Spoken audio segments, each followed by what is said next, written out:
ओम शांति। 7 अप्रैल 2025 बाबा के महावाक्य।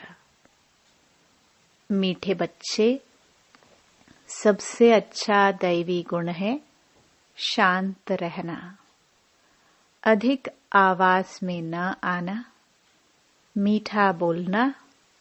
तुम बच्चे अभी टॉकी से मूवी से साइलेंस में जाते हो, इसलिए अधिक आवाज में न आओ। प्रश्न: किस मुख्य धारणा के आधार से सर्व दैवी गुण स्वतः आते जाएंगे? उत्तर: मुख्य है पवित्रता की धारणा। देवताएं पवित्र हैं, इसलिए उनमें दैवी गुण है। इस दुनिया में कोई में भी दैवी गुण नहीं हो सकते। रावण राज्य में दैवी गुण कहाँ से आए? तुम रॉयल बच्चे अभी दैवी गुण धारण कर रहे हो। गीत भोलानाथ से निराला। ओम शांति। अभी बच्चे समझते हैं कि बिगड़ी को बनाने वाला एक ही है। भक्ति मार्ग में अनेकों के पास जाते हैं, कितनी तीर्थ यात्राएं आदि करते हैं।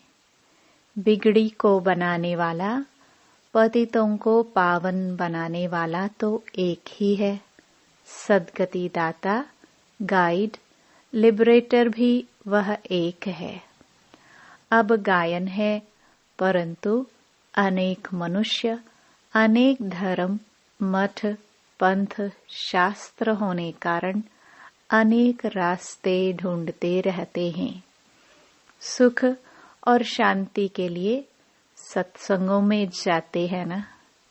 जो नहीं जाते वह मायावी मस्ती में ही मस्त रहते हैं। यह भी तुम बच्चे जानते हो कि अभी कलयुग का अंत है।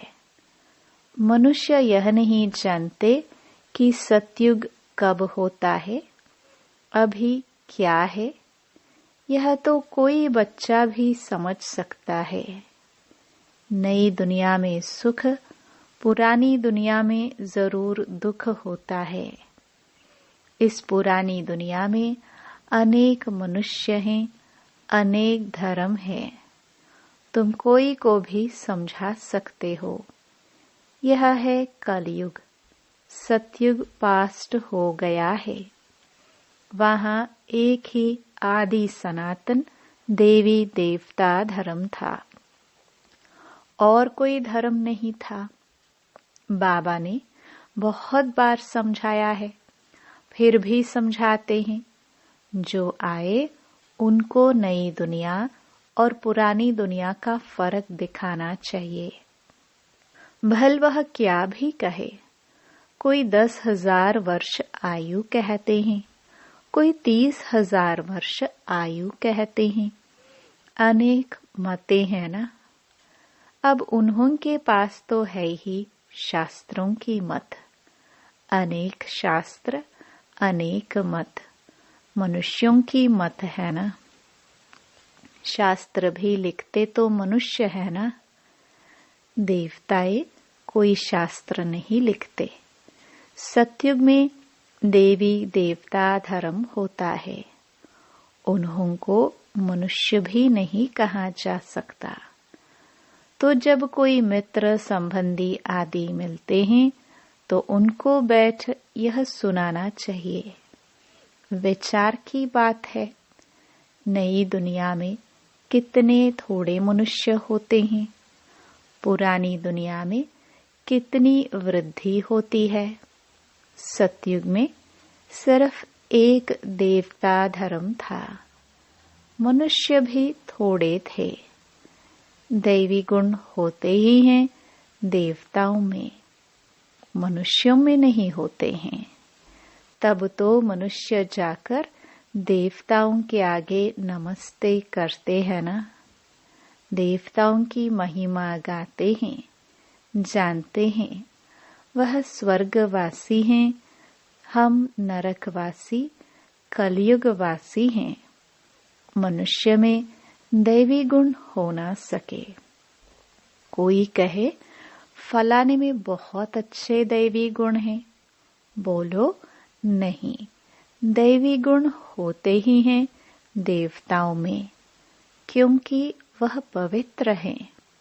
यहाँ पवित्र न होने कारण कोई में दैवी गुण हो ना सके, क्योंकि आसुरी रावण राज्य है ना। नए झाड़ में दैवी गुण वाले देवताएं रहते हैं, फिर झाड़ पुराना होता है। रावण राज्य में दैवी गुण वाले हो ना सके। सतयुग में आदि सनातन देवी देवताओं का प्रवृत्ति मार्ग था। प्रवृत्ति मार्ग वालों की ही महिमा गाई हुई है। सतयुग में हम पवित्र देवी देवता थे। संन्यास मार्ग था नहीं। कितनी पॉइंट्स मिलती है, परंतु सभी पॉइंट्स किसकी बुद्धि में रह ना सके। पॉइंट्स भूल जाती हैं, इसलिए फेल होते हैं। दैवी गुण धारण नहीं करते हैं। एक ही दैवी गुण अच्छा है। जास्ती कोई से ना बोलना, मीठा बोलना, बहुत थोड़ा बोलना चाहिए, क्योंकि तुम बच्चों को टॉकी से मूवी से साइलेंस में जाना है, तो टॉकी को बहुत कम करना चाहिए। जो बहुत थोड़ा धीरे से बोलते हैं तो समझते हैं यह रॉयल घर का है। मुख से सदैव रत्न निकले। सन्यासी अथवा कोई भी हो तो उनको नई और पुरानी दुनिया का कॉन्ट्रास्ट बताना चाहिए। सतयुग में दैवी गुण वाले देवताए थे। वह प्रवृत्ति मार्ग था। तुम सन्यासियों का धर्म ही अलग है, फिर भी यह तो समझते हो ना, नई सृष्टि सतो प्रधान होती है, अभी तमो प्रधान है। आत्मा तमो प्रधान होती है तो शरीर भी तमो प्रधान मिलता है। अभी है ही पतित दुनिया, सबको पतित कहेंगे। वह है पावन सतो प्रधान दुनिया। वही नई दुनिया सो अब पुरानी होती है। इस समय सभी मनुष्य आत्माएं नास्तिक हैं, इसलिए ही हंगामे हैं। धनी को न जानने के कारण आपस में लड़ते झगड़ते रहते हैं। रचयिता और रचना को जानने वाले को आस्तिक कहा जाता है। संन्यास धर्म वाले तो नई दुनिया को जानते ही नहीं, तो वहां आते ही नहीं। बाप ने समझाया है, अभी सब आत्माएं तमो प्रधान बनी हैं, फिर सभी आत्माओं को सतो प्रधान कौन बनाए? वह तो बाप ही बना सकते हैं। सतो प्रधान दुनिया में थोड़े मनुष्य होते हैं, बाकी सब मुक्ति धाम में रहते हैं। ब्रह्म तत्व है जहाँ हम आत्माएं निवास करती है, उनको कहा जाता है ब्रह्मांड। आत्मा तो अविनाशी है। यह अविनाशी नाटक है जिसमें सभी आत्माओं का पाठ है। नाटक कब शुरू हुआ यह कभी कोई बता न सके। यह अनादि ड्रामा है ना। बाप को सिर्फ पुरानी दुनिया को नई बनाने आना पड़ता है। ऐसे नहीं कि बाप नई सृष्टि रचते हैं। जब पतित होते हैं तब ही पुकारते हैं। सतयुग में कोई पुकारते नहीं। है ही पावन दुनिया। रावण पतित बनाते हैं, परमपिता परमात्मा आकर पावन बनाते हैं। आधा आधा जरूर कहेंगे। ब्रह्मा का दिन और ब्रह्मा की रात आधा आधा है। ज्ञान से दिन होता है, वहाँ अज्ञान है नहीं। भक्ति मार्ग को अंधियारा मार्ग कहा जाता है। देवताएं पुनर्जन्म लेते लेते फिर अंधियारे में आते हैं। इसलिए इस सीढ़ी में दिखाया है मनुष्य कैसे सतो रजो तमो में आते हैं। अभी सबकी जड़जड़ीभूत अवस्था है। बाप आते हैं ट्रांसफर करने, अर्थात मनुष्य को देवता बनाने। जब देवता थे तो आसुरी गुण वाले मनुष्य नहीं थे।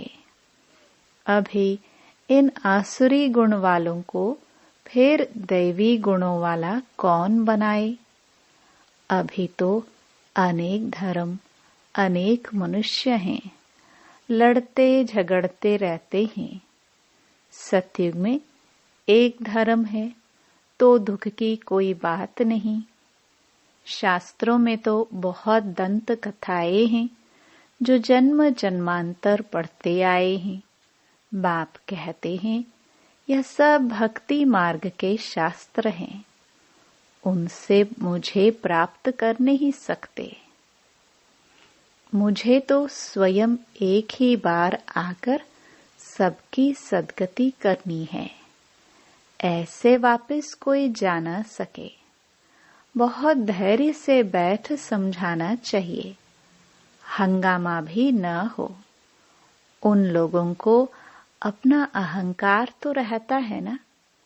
साधु संतों के साथ फॉलोअर्स भी रहते हैं।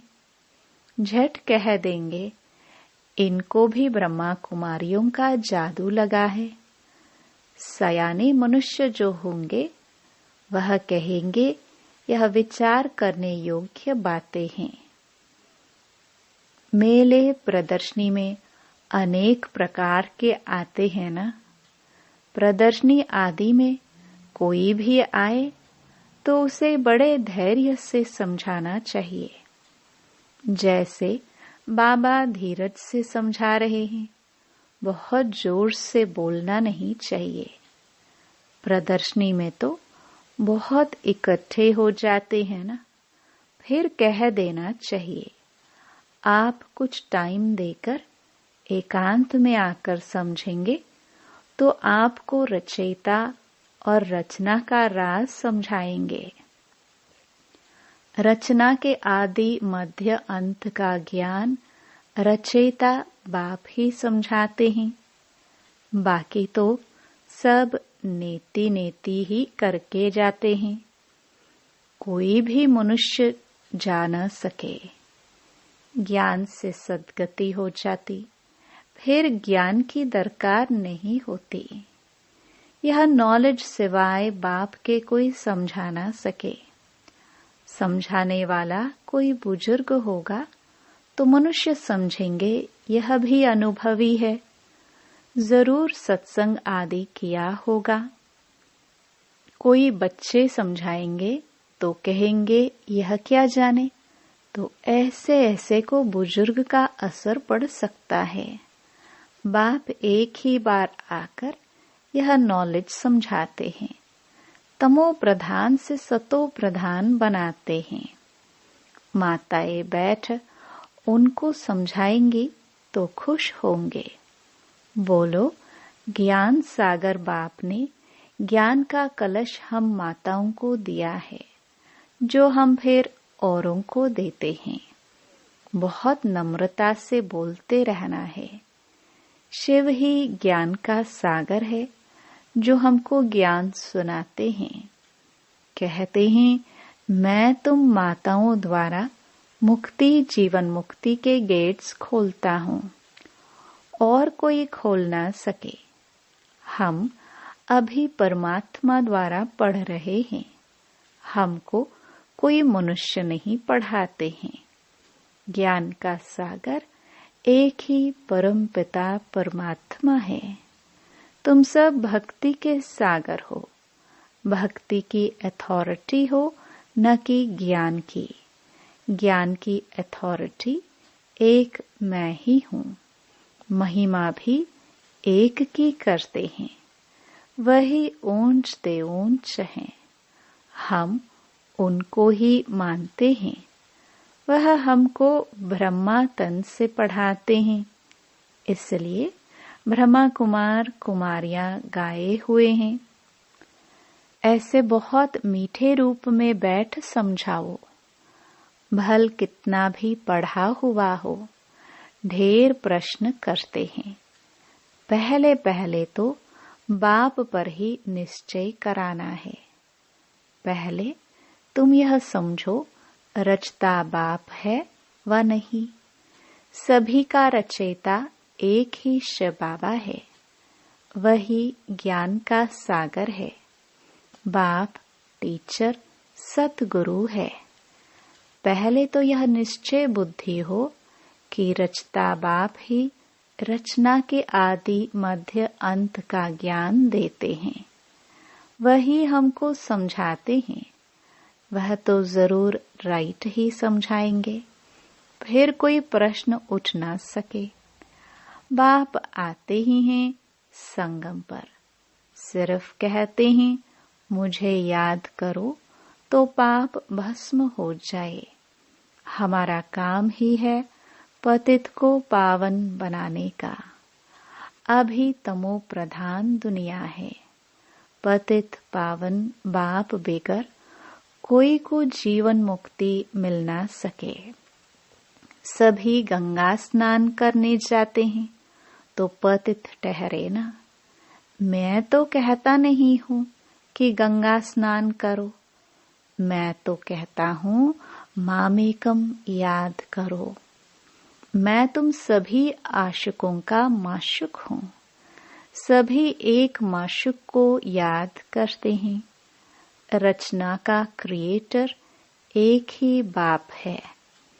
वह कहते हैं देही अभिमानी बन मुझे याद करो तो इस योग अग्नि से विकर्म विनाश होंगे। यह योग बाप अभी ही सिखलाते हैं, जबकि पुरानी दुनिया बदल रही है। विनाश सामने खड़ा है। अभी हम देवता बन रहे हैं। बाप कितना सहज बताते हैं। बाप के सामने भल सुनते हैं, परंतु एक रस हो नहीं सुनते। बुद्धि और तरफ भागती रहती है। भक्ति में भी ऐसे होता है। सारा दिन तो वेस्ट जाता है। बाकी जो टाइम मुकर्रर करते हैं उसमें भी बुद्धि कहाँ कहाँ चली जाती है। सबका ऐसा हाल होता होगा। माया है ना। कोई कोई बच्चे बाप के सामने बैठे ध्यान में चले जाते हैं। यह भी टाइम वेस्ट हुआ ना। कमाई तो नहीं हुई। बाप तो कहते हैं याद में रहो, जिससे विकर्म विनाश हो। ध्यान में जाने से बुद्धि में बाप की याद नहीं रहती है। इन सब बातों में बहुत घोटाला है। तुमको तो आंखें बंद भी नहीं करनी है। याद में बैठना है ना। आंखें खोलने से डरना नहीं चाहिए। आंखें खुली हो, बुद्धि में माशुक ही याद हो। आंखें बंद करके बैठना यह कायदा नहीं। बाप कहते हैं याद में बैठो। ऐसे थोड़ी कहते हैं आंखें बंद करो। आंख बंद कर कांध ऐसे नीचे कर बैठेंगे तो बाबा कैसे देखेंगे। आंखें सभी बंद नहीं करनी चाहिए। आंखें बंद हो जाती है तो कुछ दाल में काला होगा और कोई को याद करते होंगे। बाप तो कहते हैं और कोई मित्र संबंधियों आदि को याद किया तो तुम बच्चे आशिक नहीं ठहरे। सच्चा आशिक बनेंगे तब ही ऊंच पद पाएंगे। मेहनत सारी याद में है। देह अभिमान में बाप को भूलते हैं, फिर धक्के खाते रहते हैं। और बहुत मीठा भी बनना चाहिए। वातावरण भी मीठा हो, कोई आवाज नहीं। कोई भी आए तो देखे बात कितनी मीठी करते हैं। बहुत साइलेंस होनी चाहिए। कुछ भी लड़ना झगड़ना नहीं। नहीं तो जैसे बाप, टीचर, गुरु तीनों की निंदा कराते हैं, वह फिर पद भी बहुत कम पाएंगे। बच्चों को अब समझ तो मिली है। बाप कहते हैं हम तुमको पढ़ाते हैं ऊंच पद पाने। पढ़कर फिर औरों को पढ़ाना है। खुद भी समझ सकते हैं। हम तो कोई को सुनाते नहीं हैं तो क्या पद पाएंगे। प्रजा नहीं बनाएंगे तो क्या बनेंगे।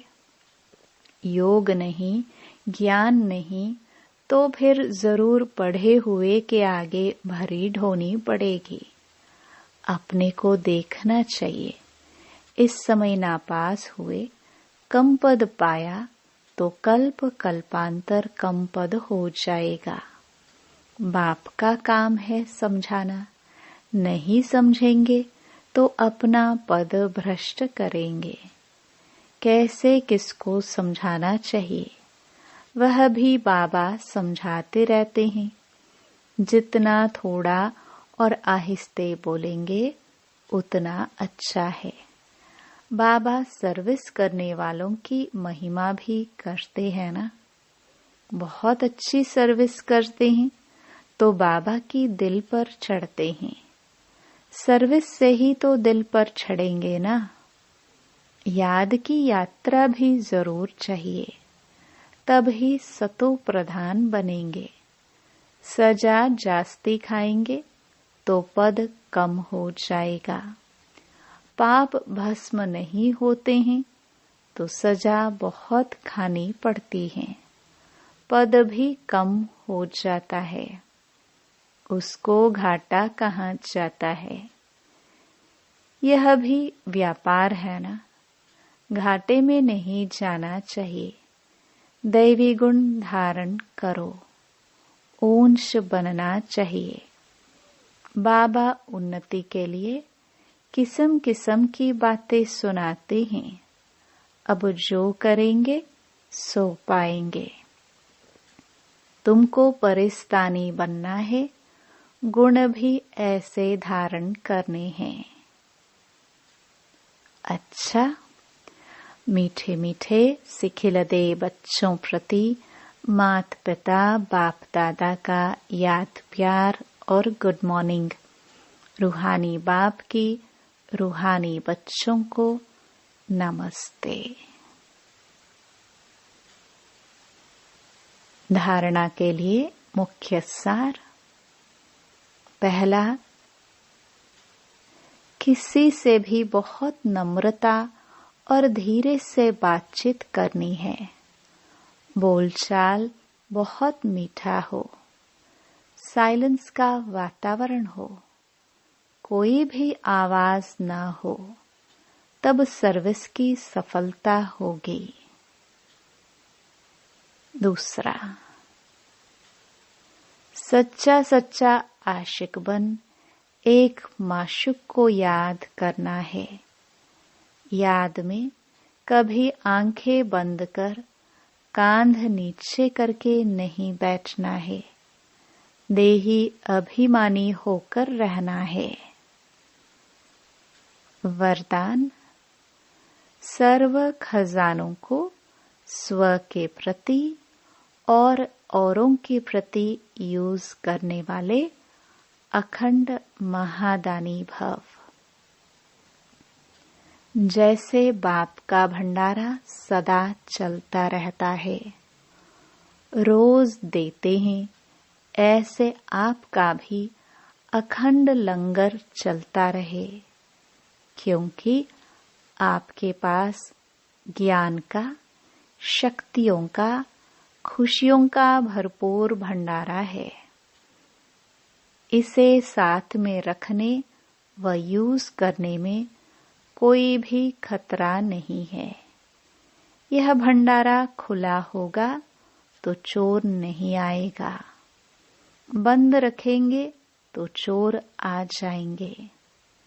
इसलिए रोज अपने मिले हुए खजानों को देखो और स्व के प्रति और औरों के प्रति यूज करो, तो अखंड महादानी बन जाएंगे। स्लोगन: सुने हुए को मनन करो, मनन करने से ही शक्तिशाली बनेंगे। अव्यक्त इशारे: कंबाइंड रूप की स्मृति से सदा विजयी बनो। सेवा और साथी, बाप और आप, यह कंबाइंड स्थिति, कंबाइंड सेवा करो तो सदा फरिश्ते स्वरूप का अनुभव करेंगे। सदा बाप के साथ भी हैं और साथी भी हैं।